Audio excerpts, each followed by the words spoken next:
আমগো এশিয়ার মানুষের একটা ইয়া আছে, গাং ফাড়ি দিতালে মাঝে কোন শালায় বিপদ থেকে যে সময় উঠতে থাকা, যে বিপদ থেকে উঠায় তার আর মনে রাখে না। কত মানুষ যে কাজ করে কাজের টিয়া পায় নাই, আর কত মানুষ যে কাজ করায় কাজের টিয়া দেয় নাই, অথচ এই মানুষটি আবার ব্যস্ত যাওয়ার আশা করে। শুক্রবারে দেওয়া যায় জুমার নামাজের সময় সবার আগে গিয়ে খাড়াই থাকে। এই মানুষটি তো মানুষের হক না দিয়া যতই ব্যস্তের আশা করেন কোনো লাভ নাই। জানে কিন্তু সবাই জানে, একজনও মানে না।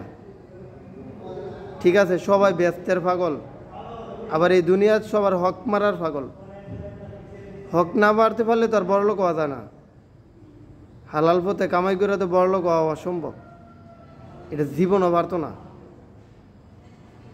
হালাল পথে কাম কইরা 3 বেলা খাইয়া বউ ফোলাফাইন লইয়া চলাটাই অনেক কষ্ট। আর বড়লোক এটা তো স্বপ্নের বিষয়। মানুষের টিয়া না মারলে, মানুষের হক না মারলে বড়লোক হওয়া এত সহজ না।